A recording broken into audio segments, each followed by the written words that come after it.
চলতি বছরে bachelor point season 5 আসছে বাজিমাত করতে। কাজল আরিফিন অমি পরিচালিত বাংলাদেশের সবচেয়ে জনপ্রিয় ধারাবাহিক নাটক ব্যাচেলার পয়েন্ট।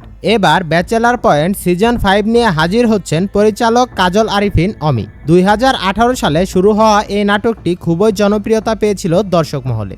এখন 2025 সালে আবার ব্যাচেলার পয়েন্ট সিজন 5 নিয়ে দর্শকদের মাঝে হাজির হচ্ছেন ব্যাচেলার পয়েন্ট টিম। 2018 সালে একগুচ্ছ তরুণ অভিনেতাদের নিয়ে ব্যাচেলার পয়েন্টের যাত্রা শুরু করেছিল পরিচালক কাজল আরিফিন অমি, যার প্রত্যেকটা চরিত্রে আছে আলাদা এক প্রশান্তি। প্রত্যেকটা অভিনেতারই অভিনয় হয়ে থাকে মনোমুগ্ধকর। ইতিমধ্যেই ব্যাচেলার পয়েন্ট সিজন 5 নিয়ে দর্শকদের উন্মাদনা আকাশচুম্বী।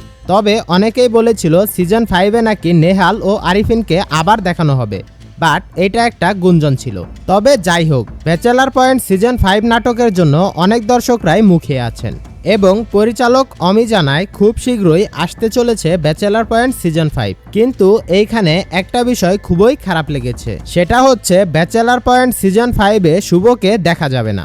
কিছুদিন আগে শোনা গিয়েছিল মিশু সাব্বির নাকি মিডিয়া জগৎ ছেড়ে দিয়েছে, তাই হয়তো মিশু সাব্বিরকে আর শুভ চরিত্রে দেখা যাবে না ব্যাচেলার পয়েন্ট সিজন 5-এ। সেই সঙ্গে আরেকটা দুঃসংবাদ রয়েছে অডিয়েন্সদের জন্য, সেটি হচ্ছে ব্যাচেলার পয়েন্টে কাবিলার আম্মা চরিত্রে অভিনয় করা পলি চেয়ারম্যান অর্থাৎ গুলশান আরা আহমেদ কিছুদিন আগেই মারা গিয়েছেন।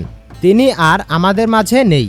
তবে তার মৃত্যুতে ব্যাচেলার পয়েন্টের সবাই অনেক শোকাহত। কিন্তু সবশেষে একটা কথা হচ্ছে, পরিচালক অমি যেহেতু আছে তাহলে আর চিন্তা কিসের। প্রত্যেকটা নাটকের মতোই এই নাটকেও বোমা ফাটাতে চলেছেন তিনি।